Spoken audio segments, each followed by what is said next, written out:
विश्व हिंदी दिवस पर उत्तरी न्यू इंग्लैंड की रहने वाली डेजी रॉकवेल को वैश्विक साहित्यिक परिदृश्य में हिंदी और उर्दू भाषा के प्रति योगदान के लिए भारत में सम्मानित किए जाने की घोषणा ने इस दिन को और विशेष बना दिया।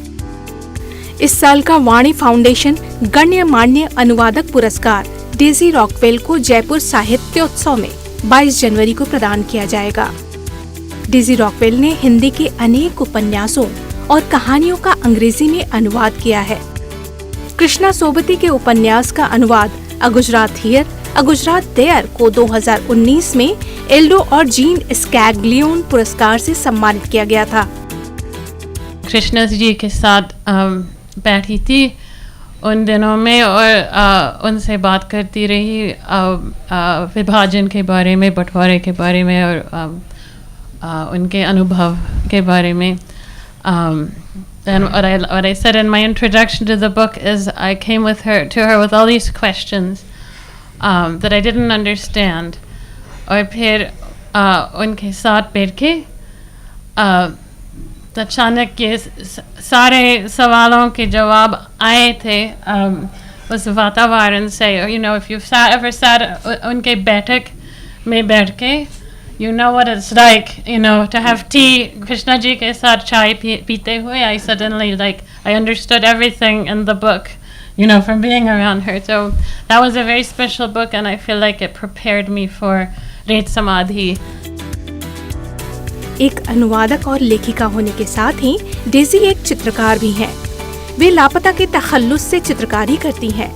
हमने उनसे जानने की कोशिश की कि वैश्विक फलक पर हिंदी उपन्यास के अंग्रेजी अनुवाद का परचम फहराने के बाद अब आगे क्या। तमस का अनुवाद उनकी अपनी पसंद है या प्रकाशक की?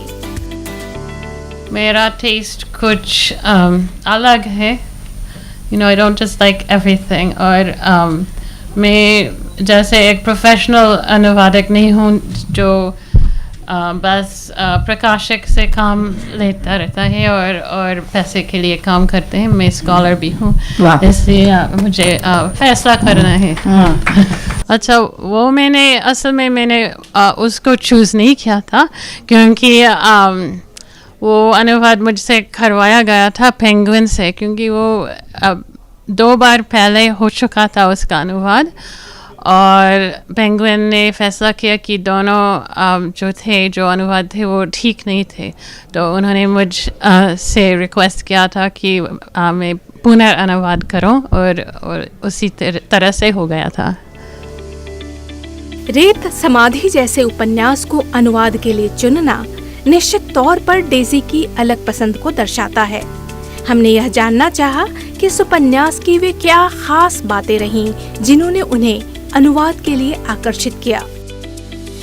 जो मेन कैरेक्टर है वो माँ है और वो 80 साल की औरत है और ये बहुत अनोखा है एक उपन्यास में। We always see heroines that are young, है ना, जो young, जवान और सुंदर नायिका, लेकिन इसमें वो बूढ़ी है और सुंदर भी है और वो मुझे बहुत पसंद आया था। और उसके बाद वो जो गीतांजलि का एक्सपेरिमेंटल लैंग्वेज जो है उसमें बहुत आकर्षण था मेरे लिए भी। तो एक अनुवाद को चूज़ करने के लिए मुझे देखना है कि उसका जो है उसकी भाषा कैसी है। क्या ये एक्सपेरिमेंटल है, क्या ये जटिल है, क्या ये अनोखा है, अनोखी भाषा है, तो उस तरह से एक आकर्षण होता है मेरे लिए। पश्चिमी मैसाचुसेट्स में कलाकारों के परिवार में पली बढ़ी डेजी रॉकवेल की आतंकवाद पर वैश्विक युद्ध पर चित्रों एवं आलेखों की एक पुस्तक the little book of terror नाम से प्रकाशित है। वहीं टेस्ट नाम से उनका एक उपन्यास भी है।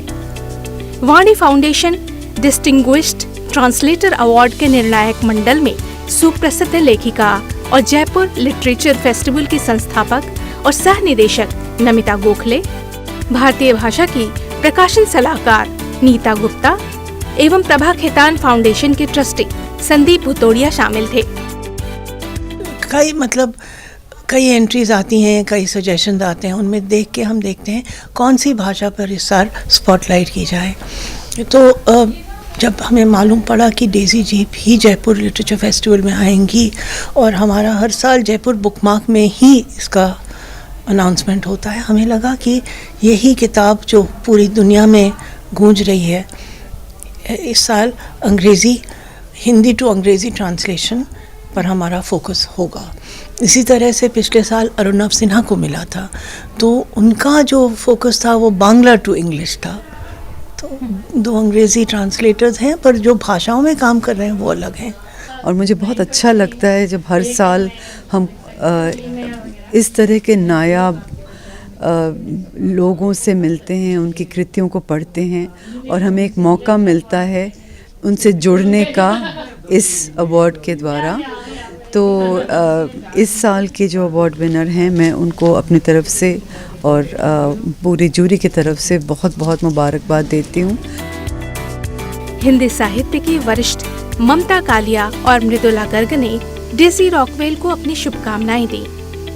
प्रकाशक, संपादक और अनुवादक मनीषा चौधरी ने भी डेज़ी के लेखन पर अपने विचार रखे। अनुवाद की विधा को कितना महत्व दिया जा रहा है, और ये महत्व जो है जिसे कहते हैं अंग्रेज़ी में ओवरड्यू था। भारतीय भाषाओं में इतना बढ़िया लेखन हो रहा है, और एक भाषा से दूसरी भाषा में जब चीज़ें जाती हैं तो आपके पाठक कितने बढ़ते हैं, और कितना जिसे कहते हैं कल्चर्स के बीच में जो संवाद की संभावना है वो अनुवाद के ज़रिए ही होती है।